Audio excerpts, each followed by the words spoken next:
नमस्कार, न्यूज़ 21 देख रहे हैं आप और मैं हूं आपके साथ अखिल। हमारे राजस्थान बुलेटिन में आपका स्वागत है। सबसे पहले बात करेंगे रायसिंह नगर की। अखिल भारतीय कांग्रेस कमेटी द्वारा श्रीगंगानगर जिला कांग्रेस के ऑब्जर्वर नियुक्त किए गए कुलजीत सिंह नागरा आज रायसिंह नगर पहुंचे। उन्होंने जिला कांग्रेस अध्यक्ष के चुनाव को लेकर शहर की अग्रवाल धर्मशाला में एक महत्वपूर्ण बैठक आयोजित की। जिलाध्यक्ष के चयन के लिए पार्टी की ओर से लोकतांत्रिक और पारदर्शी प्रक्रिया अपनाई गई है। बैठक में नागरा ने पार्टी के निचले स्तर के कार्यकर्ताओं से सलाह और सुझाव लिए। इस मौके पर कुलजीत सिंह नागरा के साथ उनके सहयोगी और प्रदेश कांग्रेस कमेटी द्वारा नियुक्त ऑब्जर्वर व जिला प्रभारी जिया रहमान आरिफ, जिला कोऑर्डिनेटर मनोज सुंडा, वर्तमान जिलाध्यक्ष अंकुर मगलानी, ब्लॉक कांग्रेस अध्यक्ष राकेश ठोलिया और पूर्व विधायक सोना देवी बावरी भी मौजूद रही। रायसिंह नगर से राजू शर्मा की रिपोर्ट। इस महीने में ये प्रक्रिया पूरी हो जाएगी, फिर ऑल इंडिया कांग्रेस कमेटी और स्टेट की जो इंचार्ज हैं, स्टेट के अध्यक्ष हैं, वो बैठ के फिर सारी रिपोर्ट्स का दोबारा से फिर उस पर वो अपनी चर्चा करके जो उनके पास अपनी एक अलग से रिपोर्ट होगी उसके साथ उसको मिला के और उसके बाद फिर सारी चर्चा करके फिर जिलाध्यक्षों की नियुक्ति जो है तकरीबन 1-1.5 महीने में हो जाएगी। पूर्व आरटीडीसी चेयरमैन धर्मेंद्र राठौड़ के खिलाफ अमर्यादित भाषा से युक्त पोस्टर अजमेर शहर में लगाए जाने से राजपूत समाज में भारी आक्रोश व्याप्त हो गया है। समाज के गणमान्य लोगों ने इसे एक सुनियोजित साजिश बताते हुए इसे प्रतिष्ठा और चरित्र हनन का प्रयास करार दिया। इस मामले में समाज के प्रतिनिधि सुमेर सिंह शेखावत और बार एसोसिएशन के पूर्व अध्यक्ष चंद्रभान सिंह राठौड़ के नेतृत्व में राजपूत समाज के सदस्यों ने एसपी वंदिता राणा को ज्ञापन सौंपा। ज्ञापन में मांग की गई कि जिन अज्ञात व्यक्तियों ने समाज के सम्मानित व्यक्ति की छवि धूमिल करने का दुस्साहस किया है उनके खिलाफ शीघ्र कठोर कार्रवाई की जाए। समाज ने चेतावनी दी है कि यदि दोषियों को शीघ्र नहीं पकड़ा गया तो आंदोलनात्मक कदम उठाने पर मजबूर होना पड़ेगा। अजमेर से सीताराम गहलोत की खास रिपोर्ट। जो ये पोस्टर्स बाथरूम में चिपकाए गए हैं उनको ऐसी भाषा का यूज किया गया है कि ऐसे व्यक्तित्व वाले आदमी हैं, जबकि ऐसे व्यक्तित्व वाले आदमी नहीं है। निश्चित तौर पर मिसच्यूव किया है, तो इसी की घटिया हरकत है। तो हम ये चाह रहे हैं प्रशासन से कि ऐसे व्यक्ति का नाम उजागर हो जिसने ऐसा कृत्य किया है। और नहीं किया तो समाज जो है आगे आंदोलन के रूप में बाहर आएगा और आगे मीटिंग करके तय करेगा क्या करना चाहिए। और ज्ञापन में किस बात का समाज की संस्थाओं को कि हमारे समाज के प्रतिष्ठित आदमी धर्मेंद्र सिंह जी राठौड़ जो पूर्व आरटीसी अध्यक्ष भी रहे हैं और बीच के अध्यक्ष भी रहे हैं, बीच संस्थान के, उनके अगेंस्ट में उनको चोर बताना, उनको दलाल बनाना, अपनी निष्ठा पे आके जो उनके साथ उनकी नहीं पटरी तो हमें उससे कोई मतलब नहीं है। इसमें राजनीति नहीं होनी चाहिए। उस चीज़ के लिए अगेंस्ट में हमने जिस आदमी ने इनके पोस्टर छापे हैं उसके आगे में कार्रवाई होनी चाहिए और निष्पक्ष जांच होनी चाहिए। नहीं तो समाज में आक्रोश है और समाज इसके आगे आंदोलन करेगा।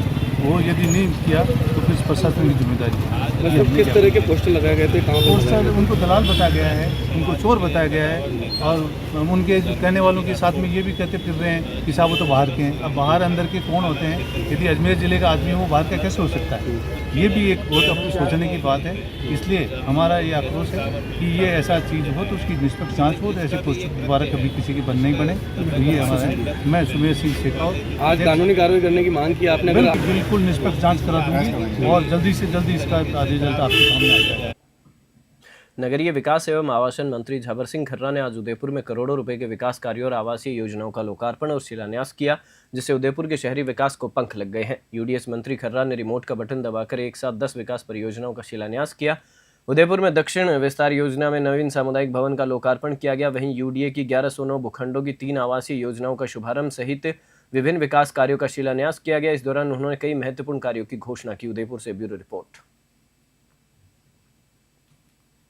हाल ही में हुई बेमौसम भारी बारिश से हुए फसल नुकसान के मुआवजे की मांग को लेकर भीनमाल में किसानों ने जोरदार प्रदर्शन किया। प्रदेश युवा कांग्रेस के सचिव एडवोकेट सरवण ढाका के नेतृत्व में दर्जनों गांवों के किसानों ने उपखंड कार्यालय पर एकत्र होकर जिला कलेक्टर एवं कृषि मंत्री के नाम तहसीलदार भीखदान चारण को ज्ञापन सौंपा। नरता, बागल सेप्टा, कुशलापुरा, नासोली, नरथला, रुचियार, बोरटा और दासपा सहित कई गांवों के किसानों ने इस विरोध प्रदर्शन में भाग लिया। एडवोकेट सरवण ढाका ने बताया कि क्षेत्र में कटी और खड़ी फसलें बारिश के कारण पूरी तरह से खराब हो गई हैं, जिससे किसानों को भारी नुकसान हुआ है। उन्होंने आरोप लगाया कि नुकसान इतना अधिक होने के बावजूद अब तक न तो सही गिरदावरी हुई है और न ही कोई आधिकारिक सर्वेक्षण शुरू किया गया है। भीनमाल से रविंद्र रोहिणी की रिपोर्ट। के नाम और कृषि मंत्री को नाम ज्ञापन सौंपने आए हैं, जिसमें बीनमाल तहसील के बागल सेप्टा और नरता कुशलापुरा आसपास के करीब 10-15 गांवों में जो कल बारिश हुई थी उसमें भयंकर किसानों को नुकसान हुआ है। तो हमारी उपखंड अधिकारी महोदय से मांग है कि जिला कलेक्टर महोदय को लिखकर पटवारी के क्षेत्र में प्रत्येक से आप जांच करा के सर्वे कराएं और उचित मुआवजा दिलाएं, क्योंकि ये बारिश पिछले 2-3 बार हुई है और किसानों को भयंकर नुकसान हुआ है। अगर सही सर्वे नहीं किया गया और किसानों को इसका फ़ायदा नहीं मिला तो तहसील स्तर पर बड़ा आंदोलन किया जाएगा। ये हमारी मुख्य मांग है, इसको लेकर हम आज ज्ञापन सौंपने आए। नाथद्वारा में नगर कांग्रेस अध्यक्ष दिनेश एम जोशी के नेतृत्व में कांग्रेस कार्यकर्ताओं ने जोरदार विरोध प्रदर्शन किया और अपनी मांगों को लेकर एक ज्ञापन सौंपा। इस विरोध प्रदर्शन में पार्टी के कई वरिष्ठ और स्थानीय पदाधिकारी शामिल हुए, जिन्होंने एकजुट होकर विरोध दर्ज कराया। इस दौरान कार्यवाहक जिलाध्यक्ष आदित्य प्रताप सिंह चौहान, नाथद्वारा ब्लॉक कांग्रेस अध्यक्ष शंकरलाल चौधरी, पंचायती राज संगठन जिलाध्यक्ष अजय गुज्जर, महिला कांग्रेस जिलाध्यक्ष मनोरमा डाबी, पालिका के पूर्व अध्यक्ष मनीष राठी सहित कई पदाधिकारी व कांग्रेस कार्यकर्ता मौजूद रहे। नाथद्वारा से ब्यूरो रिपोर्ट। पूर्व मुख्यमंत्री अशोक गहलोत ने झालावाड़ में एक कार्यक्रम में शामिल होने जाते समय बूंदी बाईपास पर एक निजी होटल में कांग्रेस कार्यकर्ताओं द्वारा किए गए स्वागत के बाद एक प्रेस वार्ता को संबोधित किया। इस दौरान उन्होंने राज्य की भाजपा सरकार की विफलताओं को उजागर करते हुए तीखा हमला बोला। पूर्व मुख्यमंत्री अशोक गहलोत ने राज्य सरकार पर गंभीर आरोप लगाते हुए कहा कि प्रदेश में आए दिन झालावाड़ और SMS अग्निकांड जैसी त्रासदियां हो रही हैं, लेकिन भ्रष्टाचार में पूर्ण रूप से डूबी राज्य की भाजपा सरकार इन घटनाओं पर रोक लगाने में विफल साबित हो रही है। उन्होंने आरोप लगाया कि राज्य की भाजपा सरकार उनके कार्यकाल में शुरू की गई अधिकतर जन कल्याणकारी योजनाओं को बंद कर रही है, जिसमें चिरंजीवी योजना जैसी महत्वपूर्ण योजना भी शामिल है। बूंदी से पुरुषोत्तम की रिपोर्ट। देखिए, भरत सिंह जी के पिताजी भी मेरे साथ मेंबर पार्लियामेंट थे।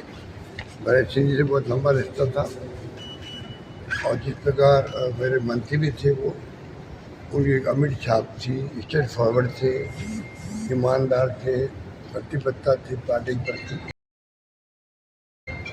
और हाड़ौती में उनका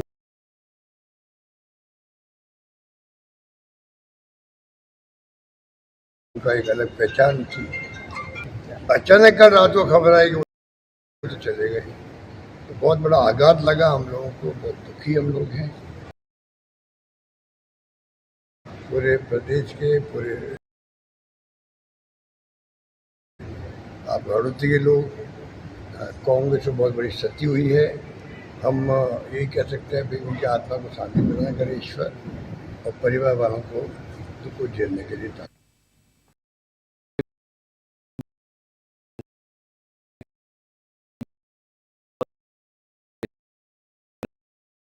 किसी भी अधिकारियों के अनुसार आरोपी ने मनरेगा कार्यों की माप पुस्तिका यानी MB भरने की एवज में 18,000 रुपए की रिश्वत मांगी थी, जो बाद में सौदेबाजी के बाद 15,000 रुपए तय हुई।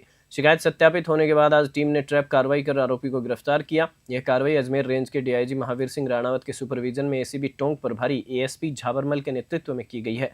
टोंक से ब्रिजेश परेडवाल की रिपोर्ट।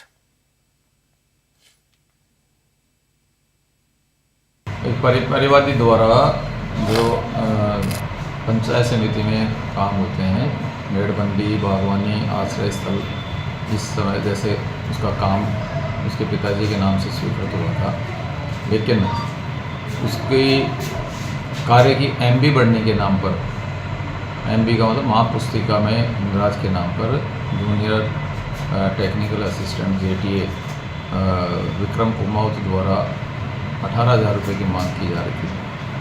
वो जब परिवादी से इस शिकायत का मांग वेरिफिकेशन कराया तो उसमें 18,000 के स्थान पर 15,000 लेने पर आरोपी सहमत हुआ, जिसके क्रम में आज आरोपी विक्रम कुमावत को 15,000 रुपये लेते हुए रंगे हाथों गिरफ्तार किया गया।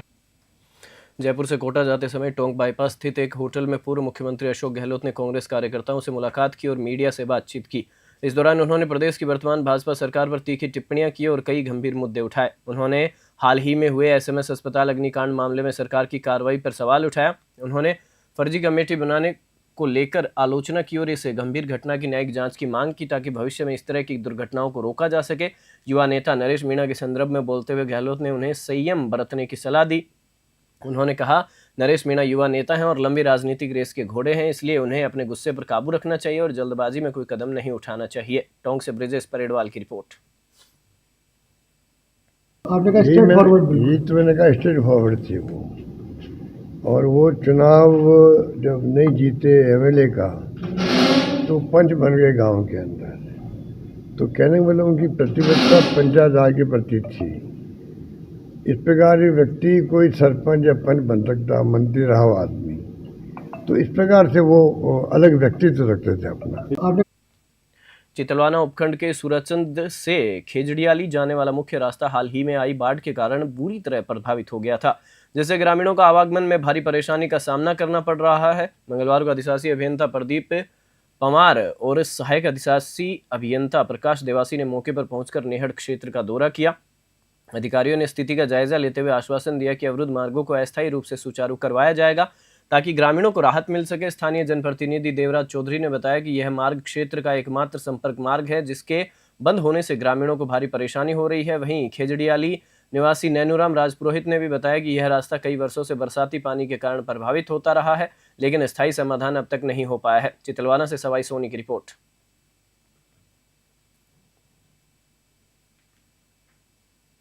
नमस्कार, आज हम आपको दिखा रहे हैं नेहड़ क्षेत्र के बाढ़ प्रभावित इलाकों का।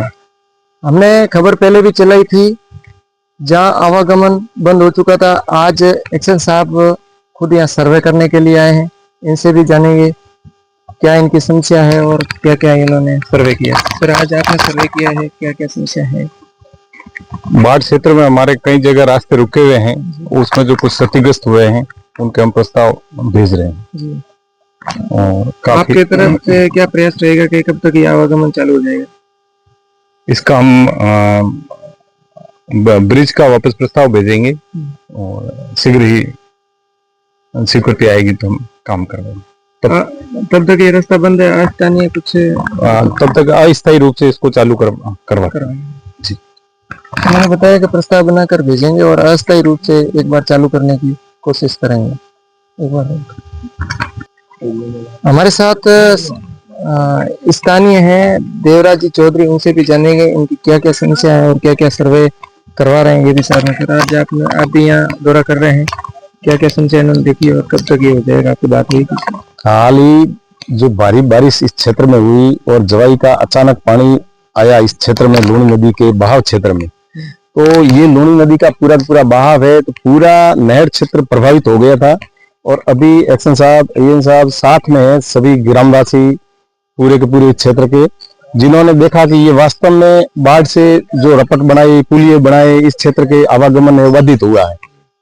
इसको बाधित को अभी अस्थायी रूप से एक्शन साहब को बोला कि अस्थायी रूप से कुछ आवागमन शुरू किया जाए और यहाँ की टेक्निकल रिपोर्ट बना करके गवर्नमेंट को भेजी जाए, ताकि स्थायी रूप से एक रपटो अच्छी हो, पुल भी अच्छे हो और जो भी आवागमन के साधन है उनके लिए कभी आगे भी भविष्य में ऐसी कोई समस्या पैदा ना हो, किसी भी प्रकार की बारिश ज्यादा हो या बाढ़ आने पर।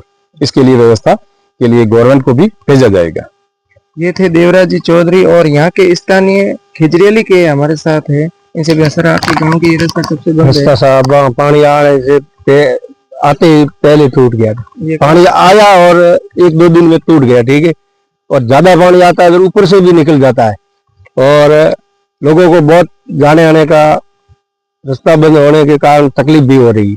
कितने दो पुल है जी, कितने पुल टूटे हैं? एक तो ये पुल टूटा है जो बाका खेजड़ियाली से बाका सर, खेजड़ियाली से सोतड़ी वाला रास्ता भी बंद रहा। ये रास्ता कहाँ को जोड़ता है? उपखंड ये वो खेजड़ियाली बाका सर, खेजड़ियाली से सांचोर। आपका ये एक ही रास्ता है, दूसरा कोई नहीं रास्ता? कोई रास्ता एक ही है, बाकी कोई रास्ता है नहीं, मेन रास्ता यही है। तो ये जरूरी है और सब ये बता रहे हैं, साहब बता रहे हैं, तो ये बताया अभी बोले आगे कि हम तुरंत करेंगे और रास्ता जल्दी होना चाहिए। रास्ते की जरूरी है, जो गाड़ी है, कोई लाना है, आना है, जाना है, डिलीवरी है, कोई बीमार हो जाता है, आकुड़िया, खिजड़ियाली, साकरिया, सब इस रास्ते से निकलने का, बाहर निकलने का कोई है ही नहीं। गांधव रास्ता रहता है चालू तो सब गांव अंदर है, नेहड़ क्षेत्र पूरा जी। ये थे नैनूराम जी पुरोहित। तो यहाँ का एकमात्र ये रास्ता होने से इनको आवागमन में बहुत ही परेशानी होती है। आज इन्होंने सर्वे करवाया एक्शन साहब ने और आश्वासन दिया कि अस्थायी रूप से रास्ता जल्दी सुचारू कर दिया जाएगा। नमस्कार, न्यूज़ 21 के साथ मैं सवाई कैमरे के पीछे जाला। बीकानेर जिले के लूणकरणसर के मलकीसर गांव के पास राष्ट्रीय राजमार्ग NH6 पर आज एक भीषण सड़क हादसा हुआ। 2 ट्रकों की आमने सामने की टक्कर के बाद ट्रकों में आग लग गई, जिसमें दुर्भाग्यवश एक व्यक्ति जिंदा जल गया। सूचना मिलते ही लूणकरणसर तहसीलदार विनोद पुनिया, डिप्टी नरेंद्र पुनिया और थाना अधिकारी गणेश कुमार बिश्नोई ने घटनास्थल पर पहुंचकर स्थिति का जायजा लिया। हादसे के कारण हाईवे पर लंबा जाम लग गया, जिसे पुलिस प्रशासन ने मौके पर पहुंचकर दुरुस्त कराया। सबसे गंभीर बात यह रही कि दुर्घटना के लगभग 2 घंटे बाद अग्निशमन गाड़ी मौके पर पहुंची। फिलहाल हादसे में घायल दूसरे व्यक्ति का इलाज बीकानेर में चल रहा है। बीकानेर से लोकेश बोहरा की रिपोर्ट। बीकानेर जिले के कोलायत क्षेत्र से मंगलवार को एक बड़ी खबर सामने आई है। कोलायत और चानी स्टेशन के बीच एक मालगाड़ी के कई डब्बे पटरी से उतर गए। हादसा इतना जोरदार था कि मालगाड़ी के डिब्बे ट्रैक के दोनों ओर बुरी तरह फैल गए। हादसे की सूचना मिलते ही रेलवे प्रशासन और राहत दल तुरंत मौके पर पहुंच गए और युद्ध स्तर पर ट्रैक को साफ करने का काम शुरू किया गया। गनीमत यह रही कि इस हादसे में किसी तरह की जनहानि नहीं हुई। घटना की सूचना मिलते ही आसपास के लोगों की भारी भीड़ जमा हो गई। उत्तर पश्चिम रेलवे के मुख्य जनसंपर्क अधिकारी शशि किरण ने इस संबंध में जानकारी दी। बीकानेर से लोकेश बोहरा की रिपोर्ट। 7:30 बजे बीकानेर मंडल से खबर मिली कि गजनेर से कोलायत के मध्य जारी एक मालगाड़ी जो कि एमटी मालगाड़ी थी, उसका अवपतन यानी डिरेलमेंट हो गया है। इस अवपतन के कारण से इस मालगाड़ी के 37 डब्बे जो हैं वो पटरी से उतर गए और जो हमारी दुर्घटना राहत गाड़ी है वो तुरंत ही रवाना कर दी गई और वहाँ साइट पर पहुँच चुकी है। इस अवपतन होने के कारण से कोई भी जनमान की हानि नहीं हुई है और ना ही कोई ऐसी कोई क्षति हुई है और जो हमारा पैसेंजर मूवमेंट है वो भी थोड़ा बहुत प्रभावित हुआ है। इस सेक्शन में एक जो पैसेंजर ट्रेन है 14704 जो कि लालगढ़ से जैसलमेर जाती है, उसका रद्दीकरण किया गया है और इसी तरह से उधर से आने वाली 14703 जो कि जैसलमेर से लालगढ़ आती है, उसका रद्दीकरण किया जा रहा है। इसके अलावा साइट पर सारे उच्च अधिकारी वहाँ पर पहुँच गए हैं, जो मंडल के रेल प्रबंधक हैं और जो अधिकारीगण हैं। यहाँ मुख्यालय से भी उच्च अधिकारी इस साइट पर पहुँच रहे हैं और हमारा पूरा प्रयास रहेगा कि इसको जल्दी हम रिस्टोर करें, सेक्शन को रिस्टोर करें और जो संचालन है उसको हम रिस्टोर करें। यात्रियों से अनुरोध रहेगा कि जो गाड़ियां रद्दीकरण की जा रही हैं उसके लिए 139 या NTS के माध्यम से जानकारी और सूचना प्राप्त करते रहें। मानव PG महाविद्यालय चाक्षु में आज महर्षि वाल्मीकि जयंती एवं शरद पूर्णिमा के पावन अवसर पर सामूहिक सुंदरकांड पाठ का भव्य आयोजन किया गया। सुंदरकांड पाठ वाचन मंडली द्वारा मंगलमय भजनों और पाठ वाचन से पूरा वातावरण भक्तिमय हो गया। कार्यक्रम के मुख्य यजमान संस्थान के निदेशक, पूर्व राज्य मंत्री एवं राज्य अनुसूचित जाति आयोग के पूर्व उपाध्यक्ष विकेश खोलिया और संस्था की कोषाध्यक्ष निर्मला खोलिया रही। कार्यक्रम का संचालन भूगोल सहायक आचार्य राजेश सिंह सुंदेशा और राजनीति विज्ञान सहायक आचार्य डॉक्टर मोहनी शर्मा ने किया। इस अवसर पर सभी ने भगवान श्री राम के चरित्र और मर्यादा पुरुषोत्तम के आदर्शों को अपने जीवन में आत्मसात करने का संकल्प लिया। चाक्षु से महावीर स्वामी की रिपोर्ट। बुलेटिन में फिलहाल इतना ही। आप देखते रहिए News 21।